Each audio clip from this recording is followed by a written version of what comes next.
샬롬 이목사입니다. 태풍이 지나가고 성큼 가을이 저희들 곁으로 다가왔네요. 일주일 동안 평안하셨는지요? 환절기입니다. 모든 성도님들이 건강하기를 예수님의 이름으로 축복합니다. 지난주에는 이 시대를 사는 그리스도인이라는 주제로 마태복음 말씀을 나누었습니다. 이제 다시 느헤미야로 돌아오겠습니다. 2주 전 느헤미야서 말씀을 통해 영적 부흥에 대한 방해에 대해 말씀드렸습니다. 부흥을 방해하려는 자들, 즉 하나님 앞으로 나아가는 사람들을 방해하려고 힘쓰는 자들이 있고, 그 세력은 말과 행동으로 방해한다고 말씀드렸습니다. 그러나 이러한 때일수록 기도와 말씀으로 무장하면 그 방해를 역시 이길 수 있다고 말씀드렸습니다. 오늘은 5장 말씀을 중심으로 은혜를 나누겠습니다. 5장 7절부터 9절까지의 말씀 제가 읽겠습니다. 나는 그들이 울부짖는 내용을 신중하게 살핀 다음에 귀족들과 관리들에게 어찌하여 같은 결례끼리 돈노래를 하느냐고 호되게 나무랬다. 이 문제를 다루어야 하겠기에 나는 대회를 열고서 귀족들과 관리들에게 말하였다. 우리는 이방 사람들에게 팔려서 종이 된 유다인 동포를 애써 몸값을 치르고 데려왔어. 그런데 지금 당신들은 동포를 또 팔고 있어. 이제 우리더러 그들을 다시 사오라는 말이오. 이렇게 말하였으나 그들 가운데 대답하는 사람이 아무도 없다. 그들에게도 할 말이 없었을 것이다. 내가 말을 계속하였다. 당신들이 한 처사가 옳지 않습니다. 이방인 원수들에게 웃음거리가 되지 않으려거든 하나님을 두려워하면서 살아야 합니다. 아멘. 영적 부흥에 방해 세력이 있다고 말씀드렸습니다. 외부적인 세력입니다. 그런데 오늘 5장 말씀을 보면 유다 백성 사이의 문제점에 대해 말하고 있습니다. 즉 하나님의 공동체 내의 문제를 드러내고 있는 것입니다. 많은 사람들이 느헤미야에게 와서 호소합니다. 1절부터 5절까지의 말씀을 정리하면 그들은 생계에 대한 문제를 말합니다. 식구가 많아 생계를 이어나가는 것이 힘들다. 어쩔 수 없는 상황으로 가지고 있는 것을 저당 잡힐 수밖에 없다. 또 세금 문제로 힘들다라고 말합니다. 그리고 이 절박한 상황을 보여주는 호소가 5절에 나오는데 우리의 딸들 가운데 벌써 노예가 된 아이들이 있다라고 합니다. 5절에서 말하는 노예는 단순히 일을 하는 종의 의미를 넘어서서 성적인 종속권을 의미합니다.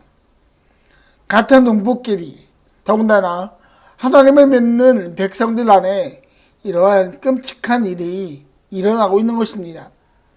그리고 이러한 일은 유대인 귀족들과 관리들에 의해서 일어났습니다. 느헤미야와 귀족 관리들은 동시대를 산 사람들입니다. 그들 모두는 유대인이었습니다. 그들 모두는 자신이 하나님의 자녀라고 말했을 것입니다. 그들 모두는 안식일이 되면 거룩한 모습으로 수르바벨 성전에 들어간 자들입니다. 율법에 기록된 대로 그들 모두는 하나님 앞에 드리는 제물을 준비했을 것입니다. 그런데 성전에서 나온 후 느헤미야와 귀족 관리들의 모습은 완전히 다름을 오늘 본문은 말합니다. 귀족 관리들은 같은 동포를 하나님의 자녀를 돈놀이의 대상으로 자신들의 사리사욕을 채울 도구로 생각하였습니다. 이들이 성전 안에서 드리는 예배의 모습이 어떠했을까요? 예수님께서 말씀하신 대로 신령과 진정으로 제사를 드렸을까요? 아니요, 그렇지 않을 것입니다. 이들에게 안식일은 의무였습니다. 반드시 해야 하는, 하지 않으면 왠지 모르게 하나님에게 징계를 받을 것만 같은 두려움 속에서 안식일의 모든 일들이 단지 학생이 숙제하는 것으로 인식되었을 것입니다. 오늘 본문을 보면 귀족과 관리들에게는 안식일의 의미와 안식일이 아닌 날의 삶이 분리되었다는 것을 알 수 있습니다. 그렇다면 이런 일이 일어난 원인이 무엇일까요? 느헤미야는 9절 말씀에서 그 원인을 말합니다. 그는 이렇게 말합니다. 이방인 원수들에게 웃음거리가 되지 않으려거든 하나님을 두려워하면서 살아야 합니다. 이 말을 다른 각도로 보면 귀족과 관리들의 삶 속에서 하나님을 두려워하는 모습이 전혀 보이지 않는다고 경고를 한 것입니다. 성전 밖으로 나가서 한 그들의 행동은 하나님과는 전혀 상관이 없는, 즉 이방인들의 풍습대로 육신의 정욕과 안목의 정욕과 이생의 자랑으로 살았다는 것을 말합니다.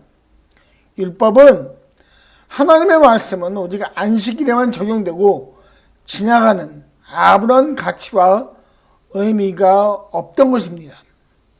이러한 귀족과 관리들의 모습이 예수님 시대에도 있었습니다. 마태복음 23장은 예수님께서 예루살렘에서 율법학자들과 바리새파 사람들을 꾸짖는 모습을 말합니다. 마태복음 23장을 정리하면 율법학자와 바리새파 사람들은 이중적이라는 것입니다. 예수님께서 25절에서 다음과 같이 말하십니다. 율법학자들과 바리새파 사람들아, 위선자들아, 너희에게 화가 있다. 너희는 잔과 접시의 겉은 깨끗이 하지만 그 안을 탐욕과 방종으로 가득 채우기 때문이다. 잔과 접시의 겉은 안식일에 이들이 성전 안에서 하는 행동을 비유하신 것입니다. 또한 어느 자리에서나 높은 자리에 앉기를 좋아하고 남들이 보이도록 오랫동안 기도하는 모습입니다. 그 안은 그들의 삶의 모습을 이야기하는데 성전뜰에서 사람들이 행하는 사고 파는 행위에 대해 침묵하고 용인하는 모습을 말합니다. 느헤미야 시대의 귀족들과 관리들과 마찬가지로 예수님 시대의 바리새파 사람들과 율법학자들은 하나님의 율법을 잘못 이해하였습니다. 율법에 대하여 일찍이 하나님께서 모세에게 하신 약속이 있습니다. 출애굽기 19장 5절인데 이제 너희가 정말로 나의 말을 듣고 내가 세워진 언약을 지키면 너희는 모든 민족 가운데서 나의 보물이 될 것이다. 하나님께서 율법을 주신 목적은 지키라는 것이고 그것을 신실하게 지키면 하나님으로부터 큰 복을 받을 것이라는 것입니다. 그러나 느헤미야 시대의 관리와 귀족들, 예수님 시대의 바리새파 사람들과 율법학자들은 하나님께서 주신 율법의 진정한 의미를 떠났습니다. 율법의 중심이 하나님이 아니라 자신이 된 것입니다. 순종이 목적이 아니라 이용이 목적이 된 것입니다. 하나님의 말씀을 자기 편한 대로 해석하고 적용하고 그것을 사람들에게 적용하는 우리를 범했습니다. 그리고 그 편의를 통해 자신의 이익을 극대화하는 데 집중하였습니다. 그들은 율법을 무시하였습니다. 지금 이 시대에도 이런 사람들이 많습니다. 특별히 하나님의 자녀라고 하는 자들 중에 이런 우를 범하는 자들이 많습니다. 이들은 하나님의 뜻과 계획을 말하지만 실상은 내 뜻과 내 계획이 먼저인 자들입니다. 이들은 하나님의 방법을 자신의 방법으로 편하게 이용합니다. 그래서 대담하게 하나님의 이름으로 이득을 취하려고 하고 높아지려고 합니다. 그러나 이러한 자들의 행동은 하나님의 자녀라면 하지 말아야 하는 것입니다. 하나님께서 지켜보시고 계시기 때문입니다. 하나님께서 심판하시기 때문입니다.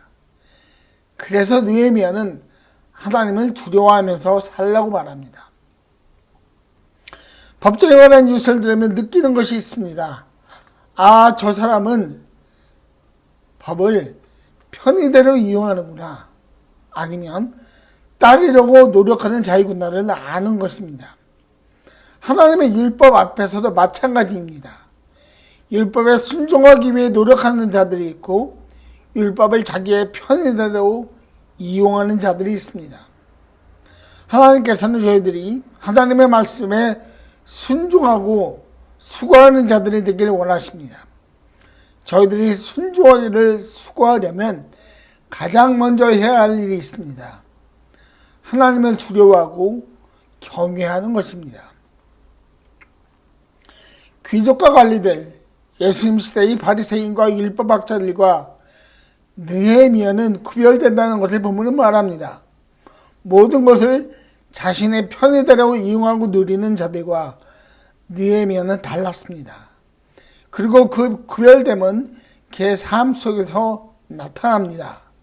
14절은 다음과 같이 말합니다. 나는 아닥사스다 왕 20년에 유다 땅 총독으로 임명을 받아서 아닥사스다 왕 32년까지 12년 동안 총독으로 있었지만 나와 나의 친척들은 내가 총독으로서 받아야 할 노고의 혜택을 받지 않았다. 그는 모두가 인정하는 지도자였습니다. 그가 녹을 받는다는 것은 전혀 이상한 일이 아닙니다.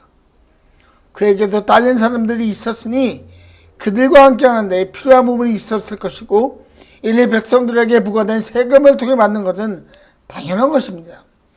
마치 국민이 내는 세금으로 나라가 운영되는 것과 같은 원리입니다. 그러나 그는 그러한 의무를 하지 않았습니다. 그는 그 이유를 하나님을 두려워하기 때문이라고 말합니다. 성경에서는 하나님을 두려워하는 것과 하나님을 경외하는 것을 같은 의미로 사용합니다. 느헤미야는 하나님을 두려워했습니다. 하나님의 율법에 비추어서 날마다 자신을 돌아본 사람입니다. 1장에서 그가 무너진 예루살렘 성벽의 이야기를 듣고 제일 먼저 한 것이 주저앉고 울며 하나님께 기도드리며 율법을 온전히 따르지 못한 모습을 회개한 것입니다. 이 모습에서 느헤미야가 얼마나 율법을 소중히 여겼는지, 죄의 부분에 얼마나 민감했는지 저희가 알 수 있습니다. 그는 총독으로서 모든 권한을 가지고 사용할 수 있는 위치에 있었지만 그가 누릴 권위보다는 하나님을 가까이 하는 것이 얼마나 귀한 것인가를 생각한 사람입니다. 그리하여 그는 시간이 날 때마다 율법을 자주 보고 묵상하고 그 율법의 교훈이 자신의 삶 속에서 어떻게 비추어져야 하는 것인가를 고민한 하나님의 자녀입니다. 그가 하나님을 두려워하였고 율법에 순종하는 것에 몸부림쳤기에 나타난 그의 삶의 모습은 바로 사람을 긍휼히 여긴다는 것입니다. 12절은 다음과 같이 말합니다. 그런데 나보다 먼저 총독을 지낸 이들은 백성에게 힘겨운 세금을 물리고 양식과 포도주와 그 밖에 하루에 40세겔씩을 백성에게서 걷어들였다. 총독들 밑에 있는 사람들도 백성을 착취하였다. 그러나 나는 하나님이 두려워서도 그렇게 하지 않았다. 느헤미야 이전의 총독들은 사람들이 어려운 목소리를 듣거나 그들의 마음을 위로하거나 하나님의 향기를 드러내는 일에 관심을 두지 않았습니다. 그들은 이것이 법이니 너희들은 반드시 이 법을 지켜야 한다고 말했을 것이고 만일 너희가 이 법을 지키지 아니하면 그에 대한 제재가 가야 될 것이다라고 말했을 것입니다. 그러나 느헤미야는 자신의 동포들을 소중히 여기고 하나님을 두려워하였기에 그렇게 하지 않았습니다. 하나님의 마음을 가졌기 때문입니다. 예수님도 동일합니다. 마가복음 6장을 보면 많은 사람들이 예수님 앞으로 나오는 장면이 있습니다. 예수님에 대한 놀라운 소문이 퍼져 있었기 때문에 많은 사람들이 잠깐의 휴식을 원하시는 예수님 앞에 나왔습니다. 그 사람들이 나오는 모습을 보고 예수님께서 그 사람들을 불쌍히 여기셨습니다. 육신의 질병을, 영혼의 질병을 가지고 나오는 자들을 긍휼히 여기셨습니다. 그리고 주님의 제자들에게도 사람을 불쌍히 여기시는 것이 하나님을 두려워하는 것이라고 누가복음 10장에 사마리아인의 비유를 통해 말씀하셨습니다. 하나님을 경외하고 두려워하는 것은 하나님과의 친밀한 관계를 넘어 타인을 향한 긍휼의 마음이 있느냐 하는 것입니다. 말씀을 정리하겠습니다. 저희들에게 두 가지 선택권이 있습니다. 하나님의 자녀라고 말하면서 느헤미야 시대의 귀족과 관리들처럼 자신의 이익을 위해 사는 방법이 있고, 느헤미야처럼 타인을 긍휼히 여기고 불쌍히 여기며 사는 방법이 있습니다. 하나님께서는 이 두 부분에서 저희들이 느헤미야와 같이 결단하기를 원하십니다. 그리하여 예수님께서 말씀하신 하나님을 온전히 사랑하고 이웃을 온전히 사랑하라는 계명을 그의 자녀들이 이 땅 가운데 온전히 성취하는 것을 원하십니다. 미랄교회 성도님들은 이러한 거룩한 결단의 선택 앞에 순종으로 나아가며 그 뜻을 이루어가는 분들 되시기를 주님의 이름으로 축복합니다. 기도하겠습니다. 아버지 하나님, 오늘 말씀을 통하여 하나님의 말씀이 진실한 하나님의 말씀인 것이고, 그 목적이 우리가 주님의 말씀에 순종하기 위한 것임을 깨닫게 해주시니 감사합니다. 주님, 우리가 살아가는 동안 하나님의 말씀을 저희들의 편의대로 이용하지 않도록 저희를 도와주시고 성령의 충만함을 주셔서 그 하나님의 말씀 붙잡고 이 세상에 사는 사람들을 긍휼히 여기며 그리스도의 향기를 드러내는 자들 될 수 있도록 날마다 우리 미랄교회 모든 성도님들을 축복하여 주십시오. 예수 그리스도 이름으로 감사하며 기도하였습니다. 아멘.